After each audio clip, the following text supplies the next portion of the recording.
walking toward A at a rate of 2 miles per hour. How fast does B perceive A to be walking? Newton's first law of motion. A body in a state of uniform motion will remain in that state of motion unless an external force is applied to it. I'm standing still on the Earth. The Earth spins at a rate of 1,040 miles per hour. The Earth orbits the Sun at a rate of 67,000 miles per hour. The Sun orbits a galaxy at a rate of 490,000 miles per hour. I am not standing still. When you're courting a nice girl, an hour seems like a second. When you sit on a red-hot cinder, a second seems like an hour. That's relativity. Albert Einstein. Newton's second law of motion. A change in motion is proportional to is made in the force in the direction of flight. Person A. If A's position is 7 miles from B, and A is walking at a rate of 4 miles per hour, And B is walking at a rate of 5 miles per hour, 45 degrees to the path of person A, how soon will they meet? and how will the path of each person be altered by that contact? If a tree falls in the forest, Newton's third law of motion. To every action, there's an equal and opposite reaction. and nobody's there to hear it, For others, it's a life worthwhile. Albert Einstein. Does it? I'm rubber and you're glue. What you say bounces off of me and sticks to you. I exist only in one word. I am nothing without you.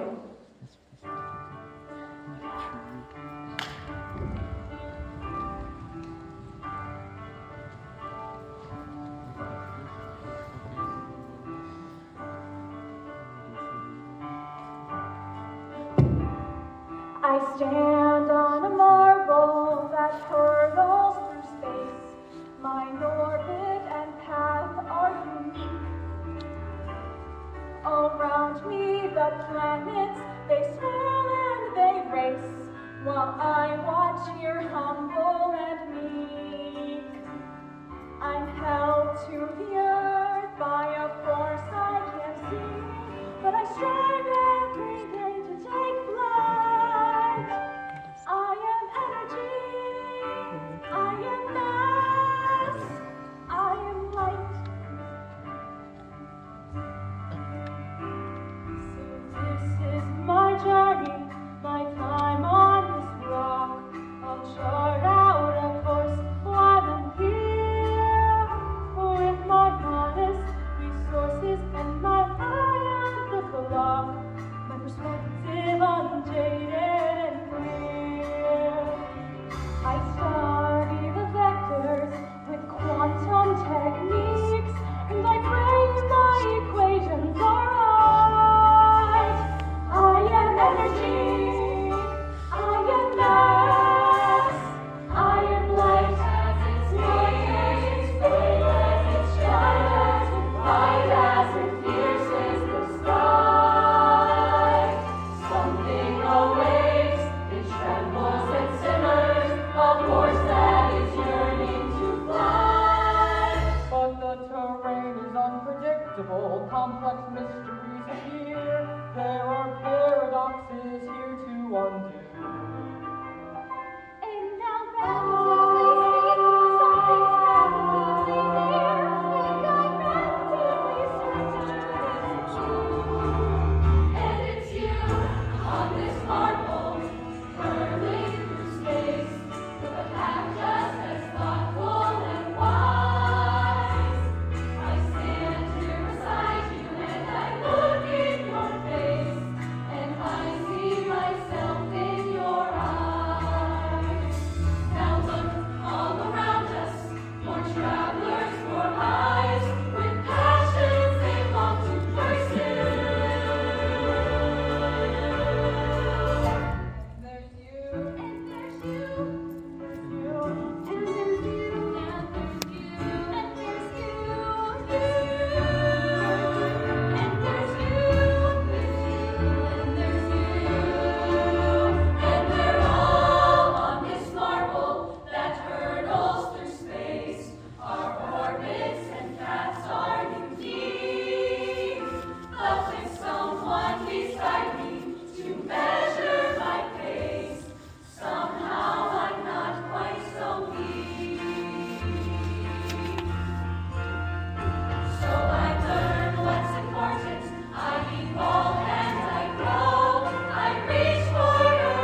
know it's frustrating getting to Midtown at this time of day. The uptown and bar is a pain, not to mention the rain. But thank you for coming, sir. I've got something to say.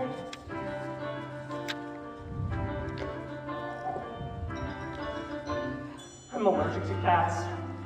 That's part of the reason I asked to have dinner with you. I'm allergic to cats. I know, it's hardly a life-threatening medical hullabaloo. See, when I was born, they expected me later, so I spent 2 months in an incubator. And ever since that, I can't be near a cat. Some water? I can tell by your smirk. You think this is silly and borderline phobic, perhaps. But this innocent quirk can cause such a violent reaction, my lungs could collapse. I'm sorry. Just bear with me, sir, this is nothing sordid. Your patience, I promise, will be rewarded. I'm really not bats. Just allergic to cats. But Julie loves cats. As you know, they're her passion and joy. She knits them little sweaters and crochets them hats. For their birthdays, she sews them their own special toy. Well, there's Meowser, Miss Mew, Cookie Puss, Alexander. Her couch is a playground of pee and dander. So I cough and I wheeze, pop a pistol of Clarington D's, try to hide before anyone sees. I'm allergic to cats. For over a year, I've hidden from Julie each anaphylactic display. Well, because she's such a dear. If she knew how cats really suffer, she'd give them away. And she is my world, I live for her truly.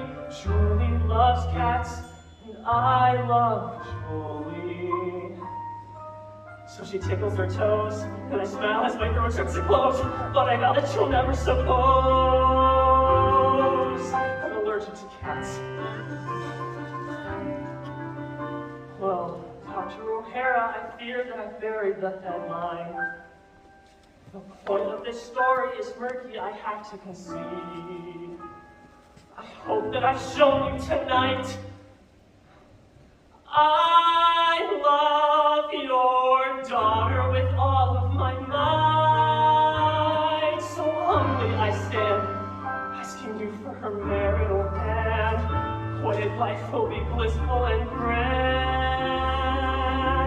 With Julie and Meowser, Miss Mew, Cookie Puss, Alexander, the dander, the pea, and me.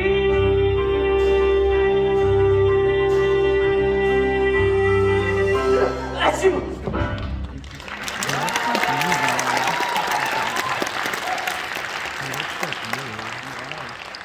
He made me a cake.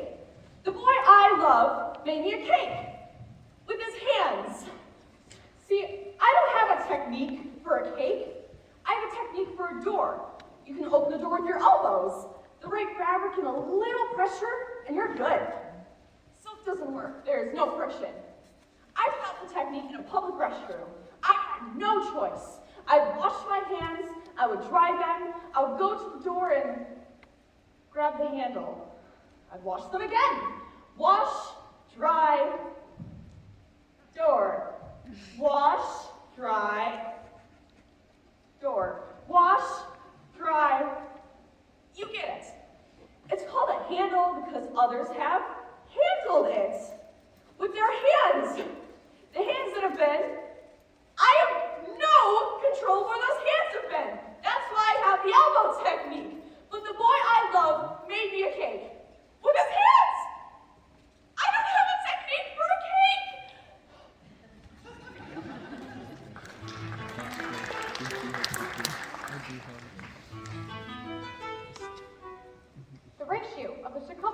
circle, to its diameter, is known as pi. Pi equals 3.14.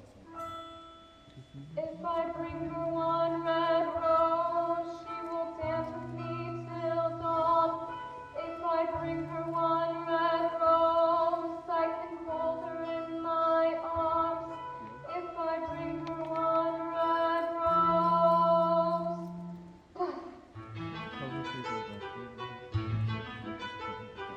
Roses are foolish, dancing's a bore.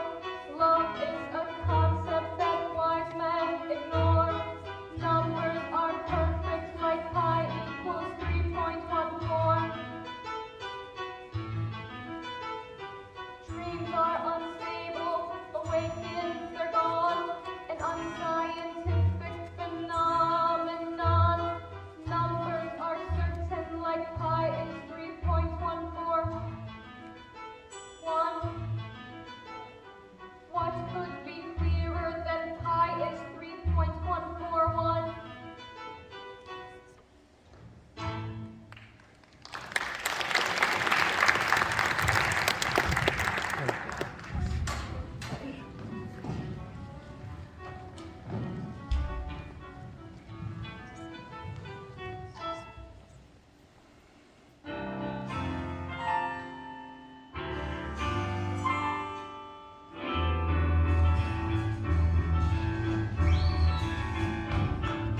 I'm Jenny, I'm Sarah, she's Jen.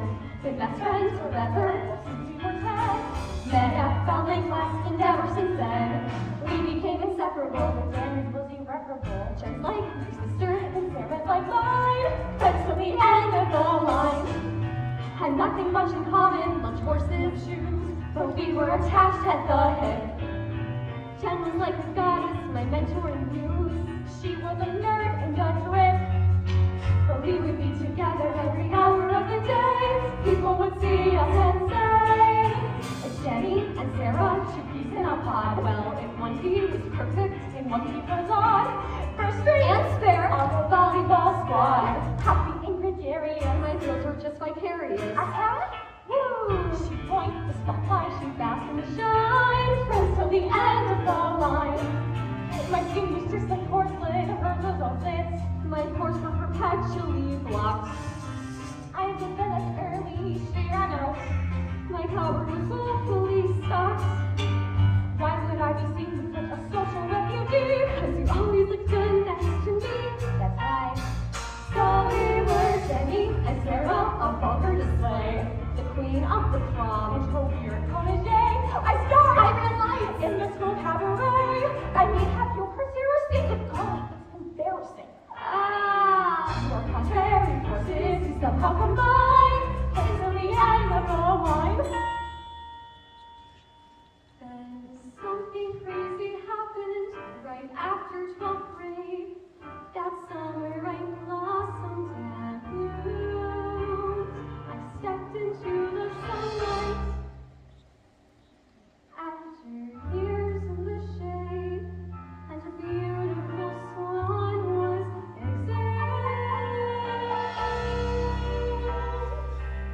meanwhile, I was working at the local Dairy Queen, working hours with no time to frame. Jenny? It was just so delicious!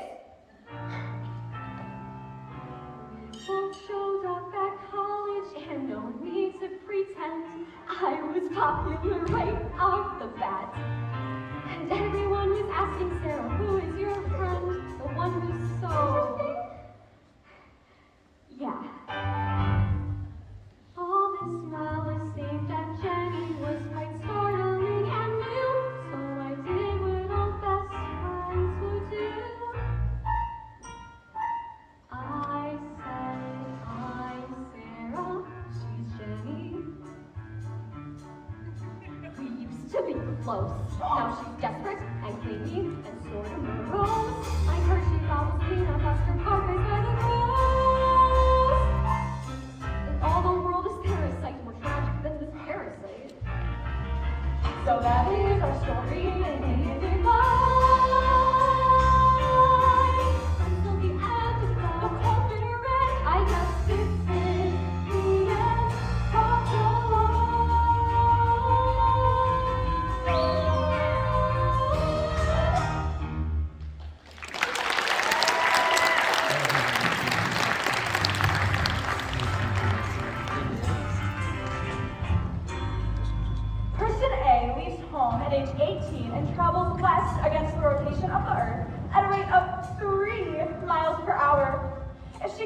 to walk in a straight line. How old will she be when she returns home? Person B leaves home at a rate of can't get out of here fast enough. How massive of a force will it take to change person B's trajectory? Person C is standing still. If two equal but opposing forces are applied to person C, one external and one internal, which one will he succumb to?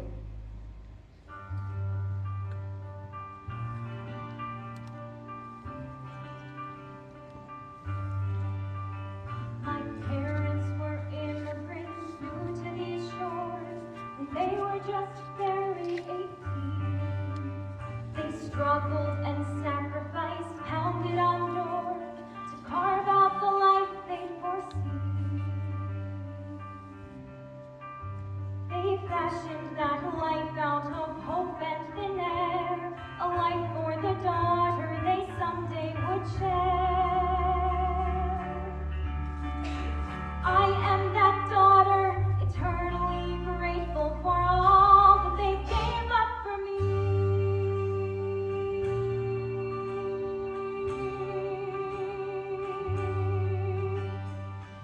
I belong to a long line of men, all electricians by trade.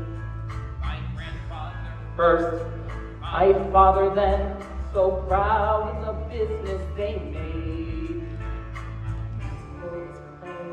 A torch will be passed, making our family legacy last. So here I stand with my future ordained, and a life that is planned out for me.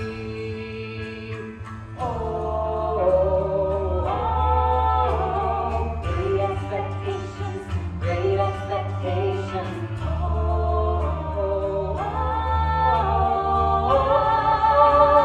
Great expectations of me.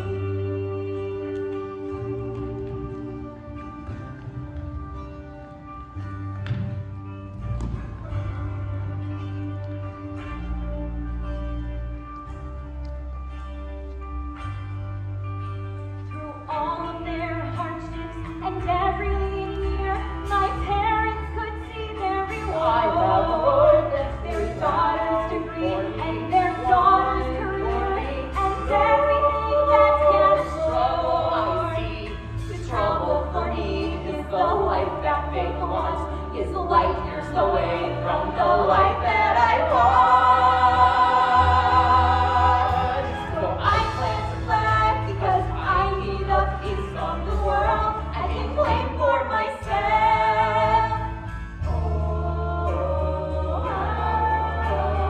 Great expectations, great expectations.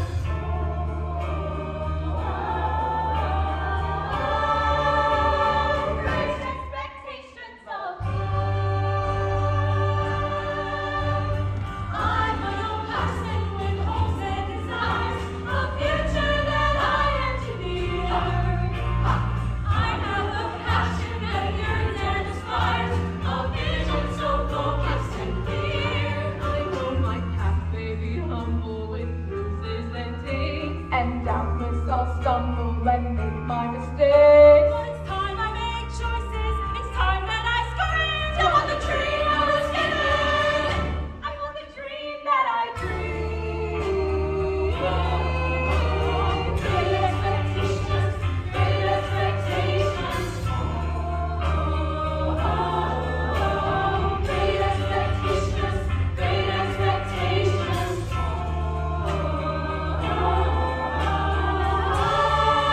Great expectations of me.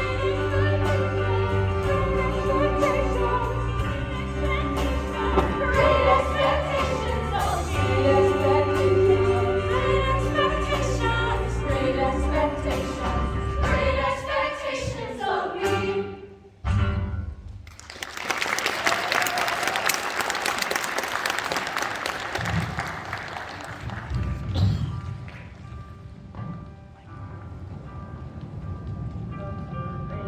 Unpredictable. Complex mysteries appear. There are paradoxes here to uncover. And now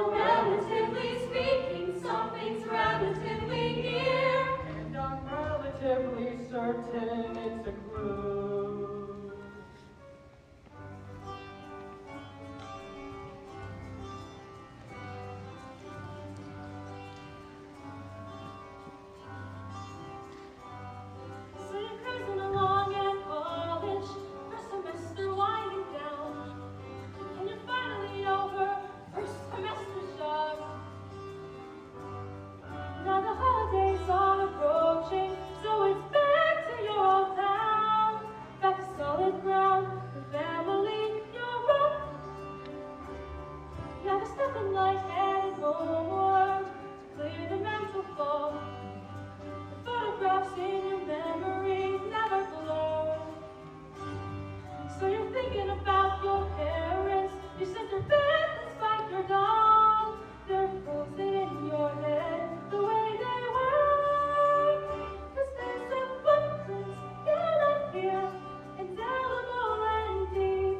It's the core of your identity, the principles you keep. Your footprint, your history, it's who you are. So run to hug your parents and then cross your knees. And when you're number 5, your dad says, son, we had to put him down last week.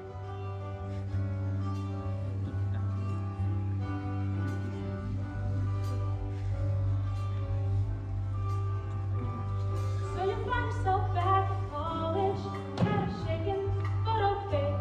And you're quickly swept up again by freshman year. There's your roommate who hogs the bathroom, a new paper due each day.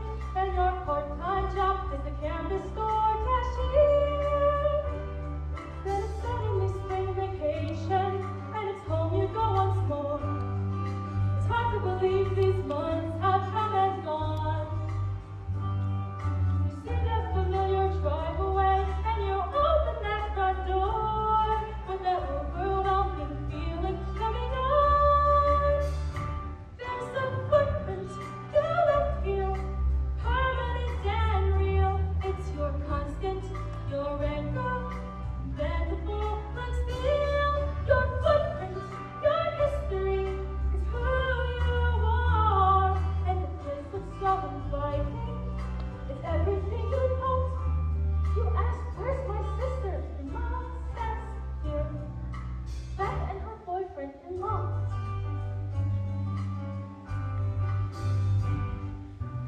Come to think you're enlightened. You'd like to believe that you're flexible and cool. Sure, things will change while you're away at school. When you worry the foundation you've been rooted to so long, somehow less the pen control, suddenly less strong. At least you're not like a tadpole, one of the 3,000 eggs his mama loves, who never gets to know his parents' oats. Yeah, at least you're not like that.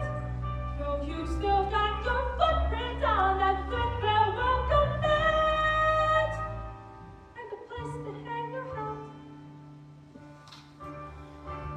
So your life comes along at college, and your worries slowly dim. Opportunities to go home become more rare. You hear your mom has a brand new hairdo, and your bedroom's now a gym. Your dad bought a vintage Chevrolet Bel Air. Then your sophomore and junior classes disappear before your eyes, and you're thinking about a life beyond these doors. Your old roommate is now your best friend. Your lips paper one prize. You now manage all the college campus stores. Still there's a footprint you cling to. It's something you can't shake. A need that won't diminish, a bond that will not break. Your footprint, your history, is who you are, and brings homes of comfort. And then again, and over dinner with your parents, they tell you that that was the worst.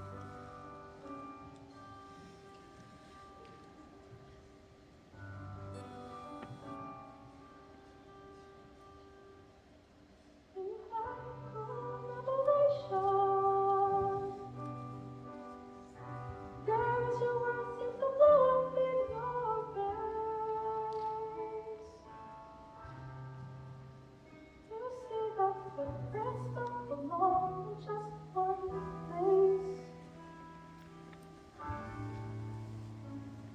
They're in the life you planned, but they're not firmly rooted. They will multiply and spread on the path that lies ahead.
natural progression from bathroom doors to all doors, and steering wheels, and elevator buttons, and telephone poles, and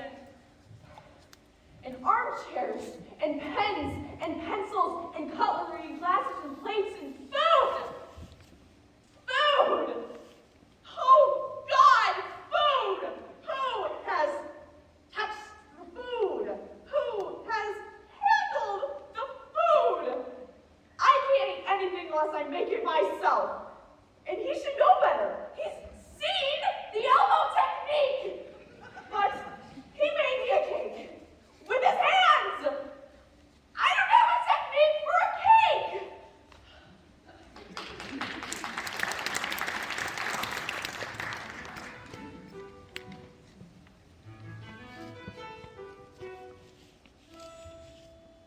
If I bring her one red rose, I will smell her sweet perfume. If I bring her one red rose, she will gaze into my eyes. If I bring her one red rose.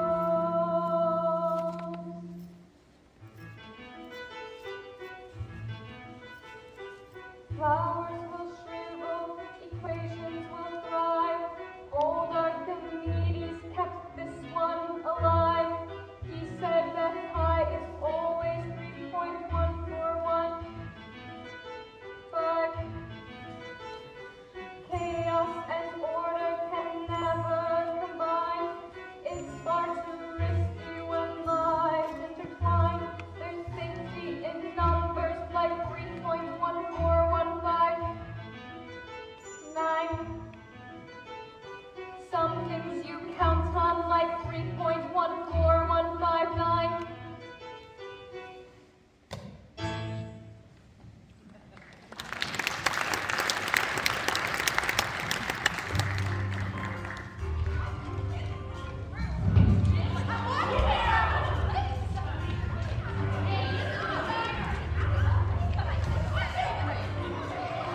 Person A is walking at a rate of 4.5 miles per hour. Person B is walking at a rate of 5 miles per hour. Person A is moving with the general flow of traffic. Person B is moving directly against traffic. Person B is in the direct path of Person A. Person A is in my way. Person B's pace increases to 5.5 miles per hour. Person A is going to have to move. Person A attempts eye contact with Person B. Eye contact indicates the mission must be avoided at all costs. Person A must step aside. Person B's eyes are green. Eye contact avoided. Power sense established. She looks so confident. A thought hangs on her lips. I forgot to put on lipstick. She reaches in her bag. I hate this color. She removes the top. Cranberry kiss. Her pace quickens with the thump of my heart. Why do I even have this color? With delicate fingers, she lifts the red moist stick to her lips. Apply lipstick on a crowded sidewalk. What could possibly go wrong? At this rate, Person A and Person B will make contact in 4 seconds. Out of my way, honey. I'll be a gentleman and step aside. Close at the gap, fella. But not too far. My arm and hers will gently brush. She'll turn with an apologetic glance. My fault, I'll say. The lipstick has fallen.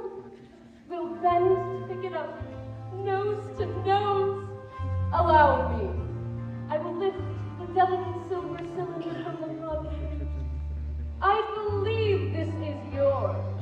Well, I hope it's not yours. She'll toss her hair. We'll laugh. Aha, aha, aha. Our fingers touch. Comic ground! One small step to the left and this moment is mine. That's right, you go! One step. Damn a post! It's me over that post-it. It's her on the post. Gotta shift right. What are you doing? Collision in get out of the way! Sorry! Damn it! I'm sorry, it's my fault. You ass! You dropped your lipstick. Keep it! Person B continues on her path. Pace increasing. Person A can't move. She is my world, I live for her truly.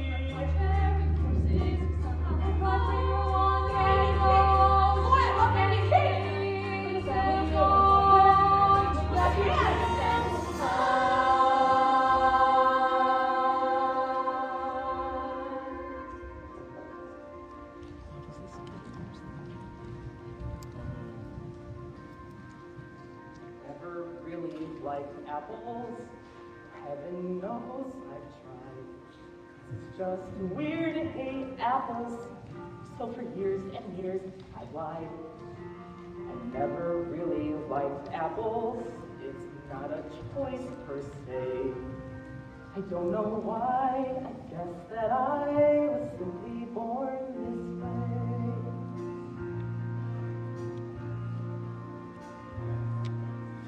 Never really liked apples, though I grew up in Spokane, where all they've done is grow apples since the day the world began. So I hid my feelings for apples. It's a skill I learned to hone. As I grew, I guess I knew I'd always be alone. But I've always liked oranges from my earliest memories, even though there's no orange trees in Washington State. But still I like oranges. It's an urge I was shy to admit. To me, apples were apples, but oranges were it.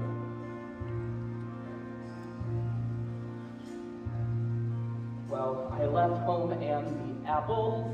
I had passions to pursue. I started my own adventure and enrolled in NYU. I was shy and minded my business, but I met Mike one day. He seemed so nice, so I broke the ice and found the nerve to say, I've always liked oranges. Crap, what a strange conversation to start. He said, dude, here's the strangest part. I like oranges too. We're two guys who like oranges, who were sent a clear message by fate. We don't have to like apples. Oranges are great. That moment left quite an impression. That moment a light bulb went off.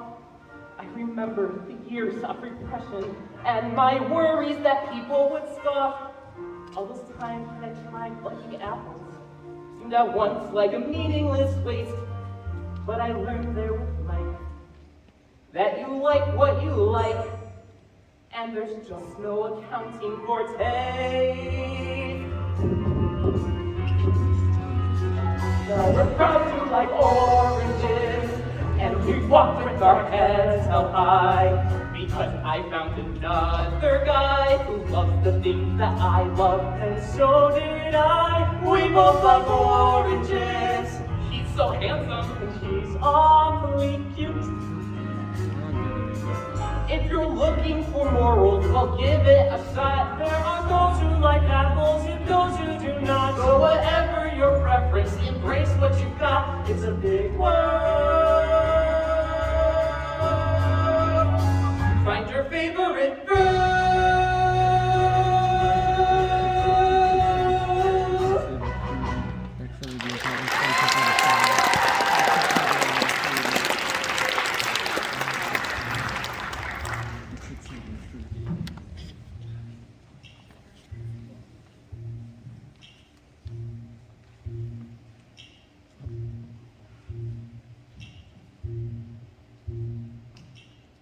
I met Ricky, senior year in high school. He moved from Seattle back home. In school I wasn't miserable, but Ricky changed all that. We started dating, and I'm not overstating when I say we were perfectly matched. In the classrooms and hallways, it was me and Ricky always permanently attached. And it was me and Ricky every lunch hour, holding hands in the cab.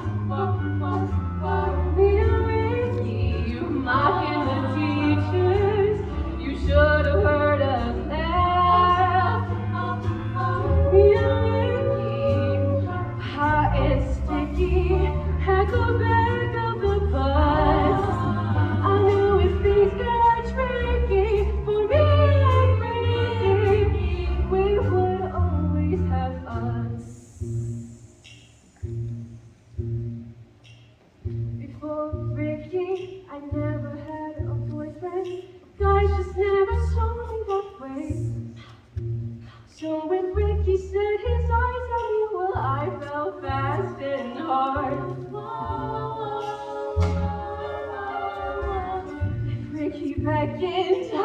there in a second. For him I changed my wardrobe in half. My friends, they were wearing fun Reiki, kinda scary. But they were jealous, I swear. And it was me and Ricky, cutting classes, hiding out in the chime. Me and Ricky, stuck in detention, trying not to let on. Me and Ricky, Resin and Missy, around the bed of the chin. There was painting and Frenching and needles and quenching. And geez, I needed him. People told me that Ricky was bad news. They said ditch him and run. For too often good women grow their lives out to men.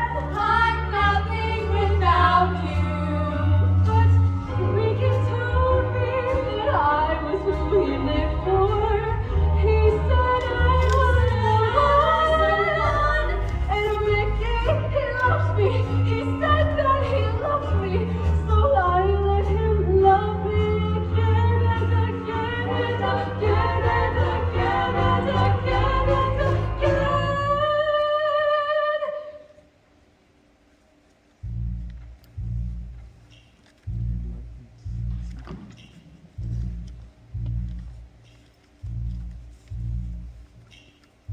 Ricky left me. In fact, he left completely. I woke up one day, he was gone. Took my wallet, my laptop, my jewelry, my phone, and my dreams. To prove that he was here, Ricky left a souvenir, a little gift that can't be returned. For once I was clever, got rid of him forever. Lesson painfully learned.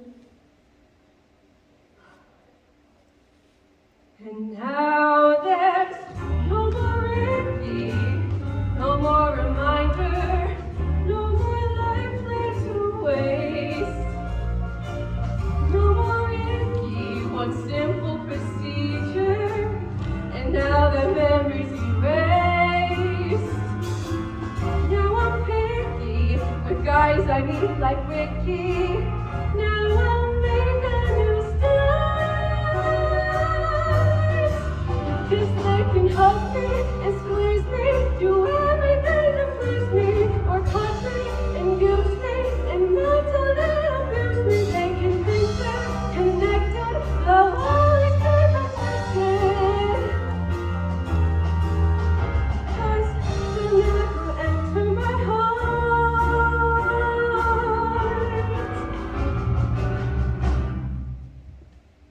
Ricky left with that part.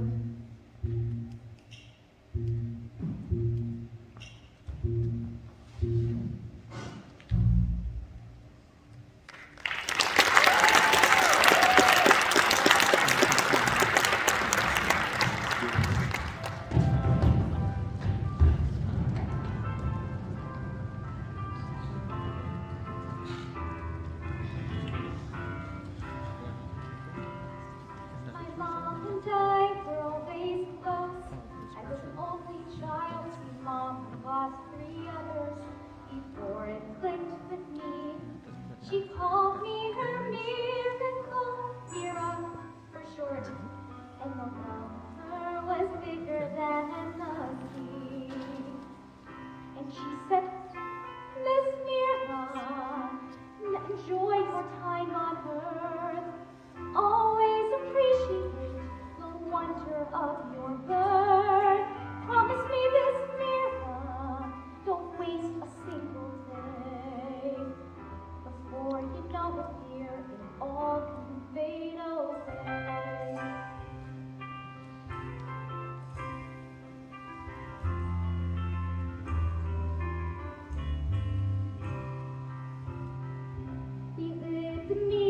life but me. I didn't really care when you're used to having nothing. You don't miss the things you lack. And Dad was a drinker, could not hold the job. And when he left, never came back. And Mom said, promise me this, Mira, never make a fuss. Your father's journey is somewhere without us. Promise me this, Mira, never miss his touch. It only means I get to love you twice as much.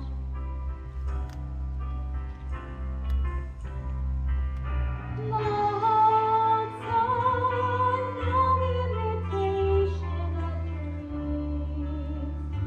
for me, but she knew a good education would be the key. So I studied hard when I got lost.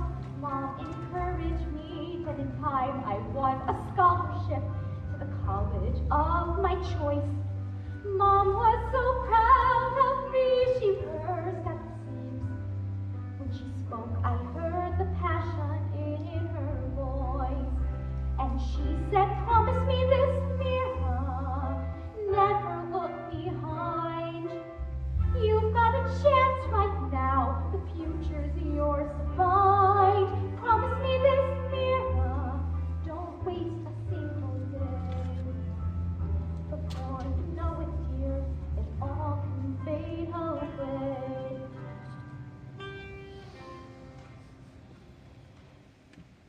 A few days later, Mama fell and dropped her groceries, but inside we both knew that something more was going on. I prayed for a miracle, I cried myself dry, but 6 weeks later, Mama was gone.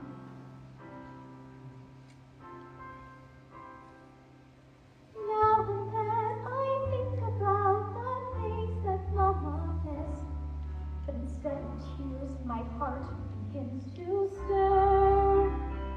'Cause she's the one who made me see that miracles exist. So I just smile and whisper this to her. I promise you this, Mama, I will make it through. 'Cause now I understand the miracle was you. I promise you this, Mama, I won't waste a single day. And my miracle will never fade away.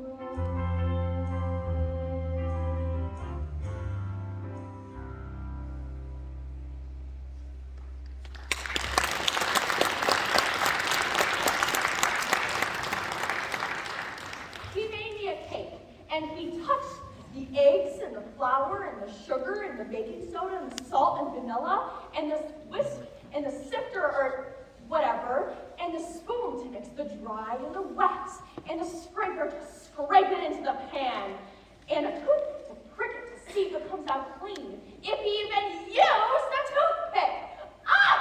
So much touching with his hands.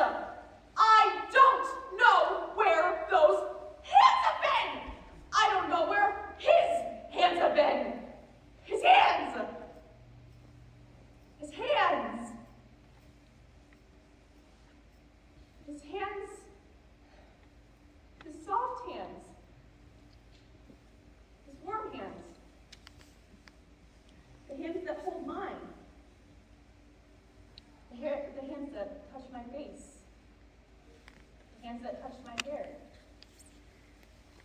I know where they've been. They've been my hands. I love those hands. I love him.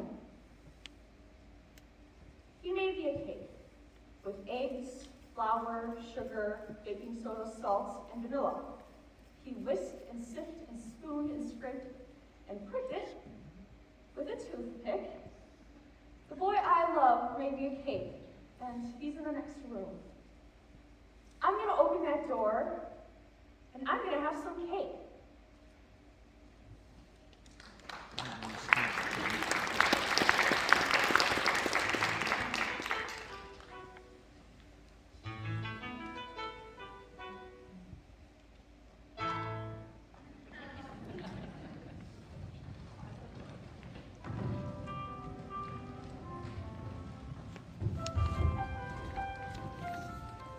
Okay, listen, my friends, I've got something to say. Just gather round, I promise later we'll play. I have to explain, things will not be the way that they've been. Things are changing for good, and it's time that I filled you all in. You see, up until now it's been only us five, but I think we all knew that this day would arrive. He's offered his heart to me, and for once I've chosen yes. I love him, but that doesn't mean I love you any less. You'll always be special to me. You'll always be my main obsession. You must understand that our bond won't diminish at all. But for this plan to succeed, there must be the odd sacrifice and concession. And I hope you can start to make room in your hearts for your best girlfriend, Julie, plus Paul. Sure, you might say that he's not exactly a prize. There's that nasally voice and those watering eyes. He runs from the room, holds his throat, and then cries in the yard. He's just sensitive. It's something you'll learn to just disregard. You say that friends always get left behind. It's the friends who get hurt and grow bitter. But I say in this case, my friends, you're respectfully wrong. You say he's really not one of our kind, that he's hardly the pick of the litter. But don't judge him like that. He's a real pussycat. Can't we all learn to just get along? He may sniffle a lot, he may break out in hives, but like it or not, he's now part of your lives. In spite of all obstacles, true love survives. Wait and see. This is foolish, I know. This is silly, it's true. But I guess what I'd like is a blessing from you. Alexander, Meowser, Cookie Puss, and Miss Mew. And we'll be one big happy family. You, four, and Paul, my fiancé. And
mind. You, the subject, me, the observer, me enthralled, you blissfully blind. There you are, fumbling with your wallet. I'm a stranger standing in line. Then you smile and float towards the exit. Just like that, the room starts to shine. Our moment comes, our moment here, you suddenly disappear. Off to live your separate life. No, you changed me, but you will never know.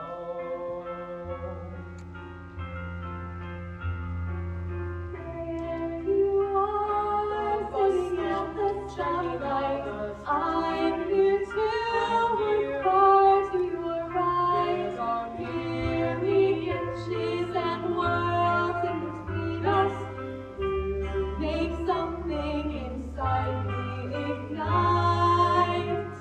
Briefly there, briefly seen, naturally, the light turns green. I leave me in my differences. Oh, I'm different, but you will never know. You are perfect, to me you are perfect. I fill the blanks and I make you ideal. You're kind, you're gracious, loyal, tenacious. Why should I care if you're not really real? You place no hazard, you make no demands. You're someone who listens, supports, understands. You're someone who'll always be there. Reaching for your lightning opportunity, waiting for a show. So unsuspecting, never connecting, and wind-driven crystals of snow.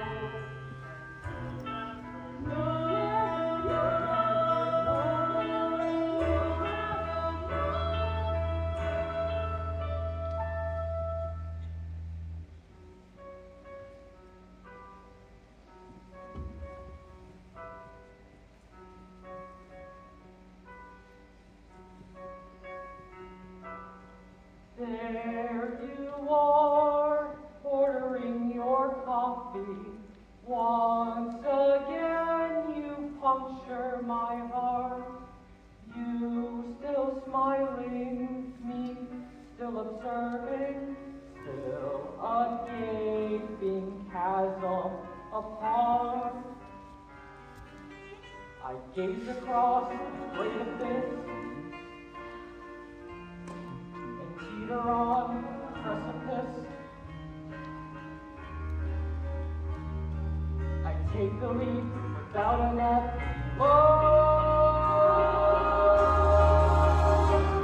You inspire me to finally say hello.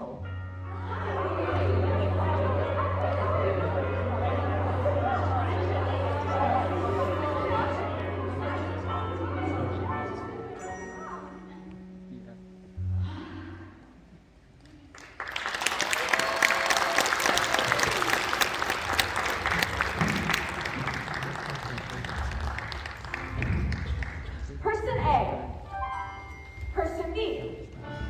Person A walks at a rate of 2 miles per hour, and person B walks at a rate of 3 miles per hour. Their paths do not intersect. Nonetheless, does B change A's trajectory?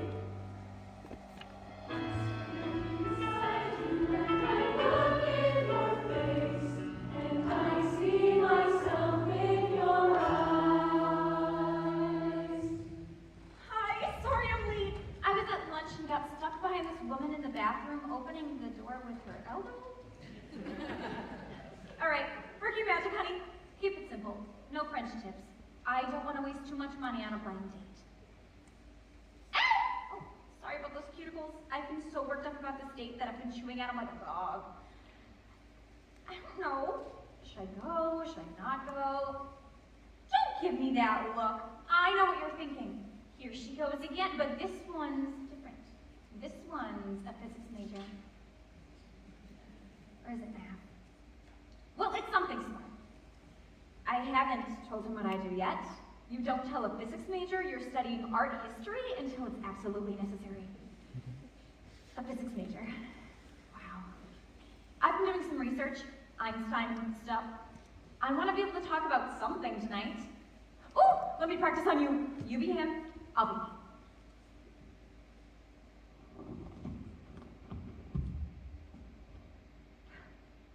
I think it's amazing that light travels at 186,000 miles per second, don't you? Did I sound smart? Oh yes, it's quite a paradox that the speed of light remains constant despite the speed of the observer. I have to look that one up. Best I can figure it, let's say a truck is coming at us, and I'm running away from the truck, but you're running toward the truck. I don't know why you're running toward a speeding truck, but anyway. The truck will hit me before it hits you. Wrong. It will hit you before it hits me. Now let's say that it's not a truck, but it's light that's coming at us at 186,000 miles per second. It should hit you first, just like the truck. Wrong. It'll hit us both at the same time. I know! So, that's the kind of stuff I'm going to be talking about tonight. Me, an art history major, and him, a physics major. It's going to be a disaster! That's it, I'm not going.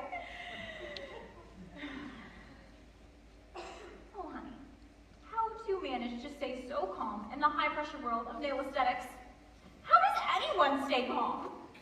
There's this guy in my class, we call him Mr. Golden Boy. He has the most insane workload.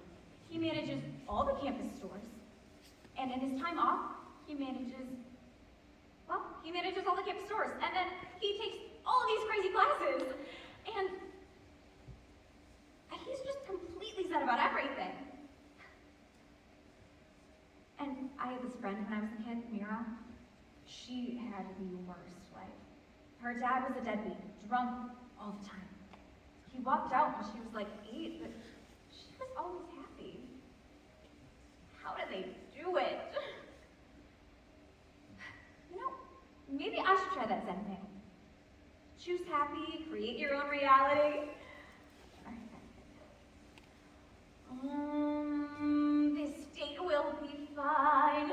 And if it sucks like all the others, then this too shall pass.